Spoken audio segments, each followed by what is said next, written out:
تو اتنی دیر بیٹھے کہ جتنی دیر اسے گراں نہ ہو. ہاں کچھ ایسے لوگ ہوتے ہیں عزیز دوست کہ مریض کا دل بہلتا ہے, اس کا بیٹھنا اسے اچھا لگتا ہے. اب چاہے وہ گھنٹہ بیٹھے 1.5 گھنٹہ بیٹھے, مریض پر گراں نہیں, اور اس کی اگر دل جوئی ہو رہی ہے تو وہ ایک الگ میٹر ہے. اب آگے چلتے ہیں. خادم مصطفیٰ انس بن مالک کہتے ہیں ایک صحابی بیمار ہو گئے, نبی پاک ان کے گھر تشریف لے گئے, ان کی آپ صلی اللہ علیہ وسلم نے عیادت کی. اب وہ صحابی کہتے ہیں یا رسول اللہ میں آپ کو عرض کروں میں بیمار کیوں ہوا؟ بڑی دلچسپ فکر انگیز بات ہے. میرے آقا نے فرمایا بتاؤ. کہنے لگا یا رسول اللہ, عرض کرنے لگے یا رسول اللہ 3 دن پہلے میں آپ کے پیچھے مغرب کی نماز ادا کرنے مسجد نبوی میں آیا اور آپ صلی اللہ علیہ وسلم نے سورۃ القاریہ کی تلاوت فرمائی. القاریۃ ملقاریہ, القاریہ دہلانے والی, ملقاریہ کیا دہلانے والی, وما ادراک ملقاریہ تو نے کیا جانا دہلانے والی کیا ہے. یوم یکون الناس کالفراش المبثوث, جس دن لوگ ایسے ہوں گے جیسے بکھرے ہوئے پتنگے. وتکون الجبال کالعہن المنفوش, قیامت کی منظر کشی کی گئی, پہاڑ ایسے ہوں گے جیسے دھن کی روئی. حضور آپ نے سورۃ القاریہ کی تلاوت فرمائی اور میں آپ کے پیچھے نماز ادا کر رہا تھا. پس قیامت کی جو منظر کشی بیان کی گئی, جب وہ خیالات اور وہ جذبات میرے دل میں آئے, حضور میں تھر تھرانے لگا اور میں نے نماز کے بعد اللہ کی بارگاہ میں دعا کر دی, اے اللہ جو مجھ سے خطائیں لغزشیں ہوئیں ان کی مجھے آخرت میں مجھ سے باز پرس نہ کرنا, جو آزمائش مجھے دینی ہو دنیا میں دے دینا. اللہ اکبر. اب وہ کہتے ہیں یا رسول اللہ میں نماز پڑھ کر آیا, 3 دن ہو چکے ہیں, اس وقت سے شدید بیمار ہوں. حضرت انس بن مالک کہتے ہیں اٹھنے کے لائق بھی نہیں تھے. سورۃ القاریہ سن کر خشیت خوف خدا سے ان کی حالت خیر ہو گئی. اور عاشقان رسول میرے آقا نے سن کر کیا کہا, بڑا خوبصورت درس ہے. فرمایا او میرے غلام تو نے برا کیا, تو نے برا کیا, تو نے یہ کیوں کہا کہ اللہ جو آزمائش دینی ہے دنیا میں دے دیں. بعض لوگ غلطی کر جاتے ہیں, آخرت کی بات ہے وہ کہہ جاتے ہیں یا اللہ جڑے ہمارے گناہوں کی جو سزا ہے اللہ پیارے محبوب کا صدقہ آخرت میں نہ دینا, یا اللہ چھوٹی موٹی دنیا میں جو سزا ہے وہ مل جائے. تو یہ بھی نہیں کہنا لا تقنطوا من رحمت اللہ. اللہ اکبر. میرے آقا نے فرمایا او میرے صحابی تو نے برا کیا, جب تو نے یہ دعا مانگی, تو نے یہ کہا کہ مجھے دنیا میں آزمائش دینا, تجھے کہنا چاہیے تھا کہ اے اللہ مجھے دنیا اور آخرت کی بھلائیاں نصیب فرما. پھر میرے آقا نے فرمایا ہاتھ اٹھاؤ اور اللہ کی بارگاہ میں دعا کرو کہ اے اللہ مجھے دنیا اور آخرت کی بھلائیاں نصیب فرما. ان صحابی نے ہاتھ اٹھائے, حضور کے حکم پر اللہ کی بارگاہ میں دعا کی. جب انہوں نے دعا کی کہ مجھے دنیا اور آخرت کی بھلائیاں نصیب فرما, تو پھر میرے آقا صلی اللہ علیہ وسلم نے ان صحابی کے حق میں دعا فرمائی, اور جیسے ہی حضور نے ان کے لیے شفا کی دعا کی, انس بن مالک کہتے ہیں دعائے مصطفیٰ کا اختتام ہونا تھا, یہ صحابی اٹھ کر ایسے بیٹھ گئے جیسے کسی نے رسیاں کھول دی ہوں. مرض جاتا رہا اور وہ صحابی بالکل شفا یاب ہو گئے دعائے مصطفیٰ صلی اللہ علیہ وسلم کی برکت سے. تو عاشقان رسول مقبول حسین صاحب کے سال ثواب کے لیے آنے والوں, ایک وہ دن ہے سورۃ القاریہ کے متعلق جو میں نے روایت بیان کی, یہ ہم سب کے لیے ہیں. وہ صحابہ ہر صحابی جنتی, وہ جنتی ہو کر روئیں, وہ تھر تھرائیں, بیمار پڑ جائیں اور بستر پر لگ جائیں. ایک ہم 15ویں صدی والے ہیں کہ آج کے مسلمان سود کھائے اور کہے جناب قبر و آخرت کی بات نہ سنائیں, شرابیں پیے اور جناب مولوی صاحب ڈرانے والی باتیں نہ کریں. وراثت کی بات ہو تو یہاں ریونیو ڈپارٹمنٹ کے ہمارے لوگ بیٹھے ہیں, آپ تو روز یہ تماشے دیکھتے ہیں. میرا مقصد اس ڈپارٹمنٹ کو ہٹ کرنا نہیں ہے, مقصد ایز اے ہول اصلاحی بات ہے. آئے دن کون ہے وراثت میں بہنوں کو جو حصہ دیتا ہے؟ بڑے بڑے معزز بہنوں کا حصہ کھا جاتے ہیں. 2 نمبر سودا, 1 نمبر کے پیسے لینے ہیں, 2 نمبر نہیں 3 نمبر سودا بیچنا ہے. اور عاشقان رسول فلمیں, ڈرامے, گانے, باجے, شراب, سود, کیا کچھ عام ہو گیا. اور کسی کو سمجھانے جائیں بعض لوگ گلے پڑ جاتے ہیں. ناصحہ کہتے ہیں نصیحت کرنے والے کو, زبان حال اور قال سے کہتے ہیں ناصحہ او نصیحت کرنے والے, ناصحہ مت کر نصیحت مجھے, دل میرا گھبرائے ہے, اس کو دشمن جانتا ہوں جو مجھے سمجھائے. وہ دشمن لگتا ہے جو اچھی بات کرتا ہے۔ تو آئیے عاشقان رسول، ان لمحات کے اندر میں قیامت کے متعلق آپ کو سور جو پھونکنے کا ہم سنتے رہتے ہیں کہ سور پھونکا جائے گا، اٹھایا جائے گا، ہمیں اٹھایا جائے گا، تو سورۃ القاریہ کی تفسیر کے تحت اس پیپر کے اندر جو میرے پاس تحریری بیان ہے، جو کچھ لکھا ہے، اس کا خلاصہ میں آپ کے سامنے عرض کر رہا ہوں۔ جب قیامت قائم ہوگی تو قیامت قائم ہونے کا سبب سور پھونکا جانا ہے۔ ابو ہریرہ رضی اللہ تعالیٰ نے فرماتے ہیں اللہ نے جب زمین و آسمان کو بنایا، آپ حدیث پاک نقل کر رہے ہیں، تو اللہ تعالیٰ نے زمین و آسمان کو بنانے کے بعد سور کو بنایا، سور سواد والا، اور حضرت اسرافیل علیہ السلام وہ سور اپنے منہ میں لیے عرش الہی کی طرف دیکھ رہے ہیں۔ ابو ہریرہ فرماتے ہیں ہم نے عرض کی یا رسول اللہ یہ سور کیا ہے؟ فرمایا یہ سینگ نما ایک شے ہے، سینگ نما۔ عرض کی گئی حضور یہ کتنا بڑا ہے؟ فرمایا زمین و آسمان کی چوڑائی جتنا ہے۔ اور جناب اسرافیل کھڑے ہیں، زمین و آسمان اللہ نے بنایا، تو حضرت اسرافیل علیہ السلام اس سور کو منہ میں لیے کھڑے ہیں، عرش کی طرف دیکھ رہے ہیں کہ جیسے ہی حکم ہوگا وہ سور پھونک دیں گے۔ اور جب سور پھونکا جائے گا تو میرے بھائیوں اس کی ہوں گے 3 مراحل۔ فرسٹ آف آل، پہلا سور پھونکا جائے گا گھبراہٹ کا سور، دوسرا سور پھونکا جائے گا موت کا سور، سب زیرو مر جائیں گے، تیسرا سور پھونکا جائے گا قیامت کے دن اٹھائے جانے کا سور۔ اب جب پہلا سور پھونکا جائے گا تو عاشقان رسول اس وقت کی کیفیت کیا ہوگی؟ عاشقان رسول جب پہلا سور پھونکا جائے گا تو پھر زمین آسمان یہ پھٹ جائیں گے، اور سورج اور چاند تارے یہ بے نور ہو جائیں گے، ایک زلزلہ برپا ہوگا، اور یہ حالت ہوگی لوگوں کی کہ لوگ گھبراہٹ کا شکار ہوں گے۔ وہ گھبراہٹ کیسی ہوگی؟ جب آسمان پھٹے گا ایک گڑ گڑاہٹ آئے گی۔ تو میں قرآن پاک کی سورہ حج کی آیت نمبر 1 2 پارہ 17 آپ کے سامنے بیان کر رہا ہوں۔ رب تعالیٰ نے اس قیامت کے زلزلے کو قرآن میں بیان کیا، فرمایا بے شک قیامت کا زلزلہ بہت بڑی چیز ہے۔ رب تعالیٰ قرآن سورہ حج میں فرماتا ہے جس دن تم دیکھو گے کہ حالت یہ ہوگی کہ دودھ پلانے والی ماں گھبرا کر اپنے بچے کو بھول جائے گی، دودھ پلانے والی ماں اپنے دودھ پیتے بچے کو بھول جائے گی، اور حمل والی ماں اس گھبراہٹ سے اپنا حمل گرا دے گی۔ تو تم لوگوں کو دیکھو گے وہ ایسے ہوں گے جیسے حالت نشہ میں۔ قرآن فرماتا ہے حالانکہ وما ہم بسکارا، حالانکہ وہ حالت نشہ میں نہیں ہوں گے۔ تو میرے بھائیوں وہ قیامت کی منظر کشی جو قیامت کے حوالے سے بیان کی گئی، اور قربان جائیں اللہ پاک کرم فرمائے وہ کیفیت، وہ حالات اور معاملات ہوں گے۔ اور جب پہلا سور پھونکا جائے گا سرکار مدینہ صلی اللہ علیہ وسلم فرماتے ہیں کہ زمین و آسمان والے گھبرا اٹھیں گے، جسے اللہ چاہے گا وہ اس گھبراہٹ سے محفوظ رہے گا، اور فرمایا اس کی ہولناکی ایسی ہوگی پہاڑ ایسے چلنے لگیں گے جیسے بادل چلتے ہیں، یہاں تک کہ چلتے چلتے پہاڑ ریزہ ریزہ ہو جائیں گے، زمین پر شدید زلزلہ آ جائے گا۔ اور سرکار مدینہ علیہ السلام فرماتے ہیں زمین ایسے ہوگی جیسے سمندر میں کشتی بھنور میں پھنس جاتی ہے، تو زمین ہچکولے کھا رہی ہوگی، دودھ پلانے والیاں بچوں کو بھول جائیں گی۔ اور میرے آقا صلی اللہ علیہ وسلم ارشاد فرماتے ہیں کہ بچے اس وقت ہوں گے جب پہلا سور پھونکا جائے گا گھبراہٹ کا، ایسی گھبراہٹ طاری ہوگی کہ بچے کھڑے کھڑے دہشت کی وجہ سے بوڑھے ہو جائیں گے۔ الامان والحفیظ، یہ منظر بیان کیا گیا پہلا سور پھونکنے کا۔ اور پھر اس کے بعد جب تک اللہ چاہے گا لوگ اسی کیفیت میں ہوں گے، آسمان گلی ہوئی چاندی کی طرح پھٹ جائے گا، سورج اور چاند تارے بے نور ہو جائیں گے، اور آسمان کو اس کی جگہ سے کھینچ لیا جائے گا۔ اور جب تک اللہ تعالیٰ چاہے گا لوگ اس گھبراہٹ میں مبتلا ہوں گے۔ یہ ہے القاریہ، دہلانے والی، ملقاریہ، کیا دہلانے والی، وما ادراک ما القاریہ، تو نے کیا جانا وہ دہلانے والی کیا ہے۔ یوم یکون الناس کالفراش المبثوث، لوگ ہوں گے جیسے بکھرے ہوئے پتنگے، وتکون الجبال کالعہن المنفوش، اور پہاڑ ایسے ہوں گے جیسے دھن کی ہوئی روئی۔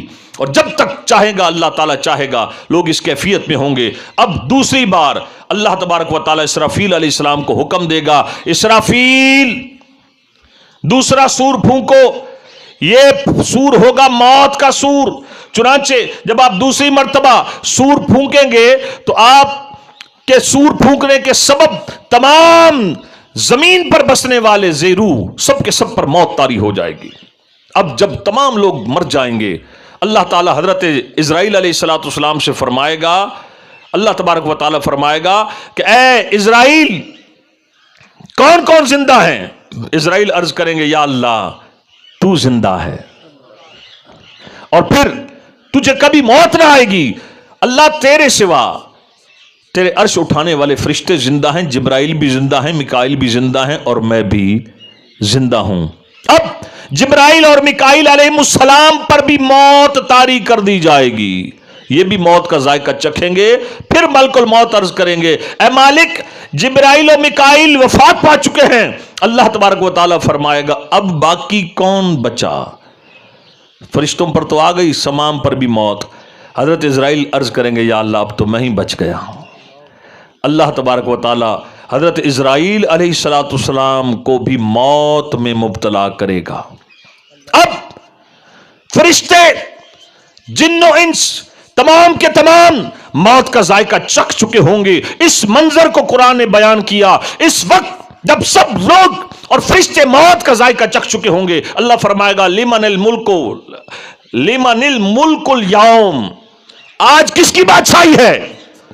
پھر خود ہی رب تعالیٰ نے فرمایا للہ الواحد القہار, آج ایک اللہ کی بادشاہی ہے جو سب پر غالب ہے. اور پھر زمین و آسمان کو لپیٹ دیا جائے گا جیسے کاغذ لپیٹتے ہیں. پھر اس زمین کی جگہ نئی زمین بچھا دی جائے گی. آسمان جو چاندی کی طرح گلی ہوئی چاندی کی طرح پھٹ چکا تھا اللہ نیا آسمان بنا دے گا. اور اب اللہ پاک 3 مرتبہ فرمائے گا میں ہوں جبار, میں ہوں جبار, میں ہوں جبار, میرے شریک ہونے کا جسے دعویٰ ہو میرے سامنے آئے. اللہ اکبر. اس وقت کوئی بھی سر اٹھانے والا نہ ہوگا. اب مخلوق کو اس نئی زمین پر ڈال دیا جائے گا. جو پہلے والے پہلی قبروں میں تھے اب وہ نئی قبروں میں ہوں گے. جو پہلے زمین کی سطح پر مرے پڑے تھے اللہ جو نئی زمین بچھا دے گا اب یہ نئی زمین پر مرے پڑے ہوں گے. یہ ہے دوسرا سور پھونکنے کا بیان. پھر تیسرا سور پھونکا جائے گا اور تیسرا سور جب پھونکا جائے گا اللہ پاک کی حکم سے عرش اٹھانے والے فرشتے بھی زندہ ہو جائیں گے. جبرائیل و میکائیل تمام فرشتے بھی زندہ ہو جائیں گے. اور جب اسرافیل بھی زندہ ہو جائیں گے تو عاشقان رسول آپ اللہ تبارک و تعالیٰ کے حکم کے مطابق جب سور پھونکیں گے تو تمام روحیں نکل آئیں گی اور اللہ حکم دے گا اے ارواح جاؤ اپنے اجسام میں داخل ہو جاؤ. چنانچہ اب تمام روحیں اپنے جسموں میں داخل ہو جائیں گی اور عاشقان رسول اب قیامت کا دن برپا ہو جائے گا. یہ وہ قیامت کا دن 50,000 سال کا دن, قیامت کی گرمی, انسان جناب تپتی ہوئی زمین میں تانبے کی مانند 1.25 نیزے 1.25 میل پر سورج, اور اب انسانوں کے جسموں سے پسینہ ٹپکنا شروع ہوگا. اور جب پسینہ ٹپکنا شروع ہوگا روایت میں لکھا ہے 70 گز زمین پسینہ جذب کر جائے گی. 70 گز زمین پسینہ پی جائے گی. جب پسینہ جو باقی رہ جائے گا فرمایا اب وہ پسینہ ٹخنوں میں چڑھنا شروع ہوگا. کوئی اپنے پسینے میں ٹخنوں تک اور کسی کا پسینہ گھٹنوں تک, کسی کا پسینہ آدھے جسم تک, کسی کا پسینہ اس کے سینے تک. اور روایت میں ہے کافر تو اپنے ہی پسینے میں ڈبکیاں کھا رہے ہوں گے. وہ قیامت کا دن. اب یہ وہ دن عاشقان رسول, ہاں مبارک ہو نماز پڑھنے والوں کو, مبارک ہو رزق حلال کمانے والوں کو, مبارک ہو 16 گھنٹے کا گرمی کا روزہ ہے یا 17 گھنٹے کا گرمی کا روزہ اس بندے نے کبھی روزہ قضا نہیں کیا. مبارک ہو اپنے آپ کو سود سے بچانے والوں کو, مبارک ہو روزانہ قرآن پڑھنے والوں کو, مبارک ہو حقدار کو حق دینے والوں کو, مبارک ہو وراثت میں پوری دیانتداری سے بہنوں کا بھائیوں کا حق دینے والوں کو, اور مبارک ہو ان کو جو ہمسایوں کا عزیزوں کا رشتہ داروں کا حقوق کا خیال رکھتے ہیں جن سے رب راضی ہوگا. آج اگرچہ سورج 1.25 نیزے پر ہے, آج اگرچہ جناب والا لوگوں پر گھبراہٹ کی کیفیت ہے, اسی سورہ قاریہ میں اللہ پاک نے ارشاد فرمایا فَأَمَّا مَنْ ثَقُلَتْ مَوَازِينُهُ فَهُوَ فِي عِيشَةٍ رَاضِيَةٍ, بہرحال جس کے ترازو ہوں گے بھاری وہ ہوگا عیش کی زندگی میں. قیامت تو قائم ہو گئی لیکن جس کے ترازو ہوں گے بھاری وہ ہوگا عیش کی زندگی میں. اور میرے بھائیوں یہاں تفسیر کے تحت بھی لکھا ہے اور ہم بھی سینس رکھتے ہیں کہ بھائی ترازو تو بھاری ہوں گے نماز سے,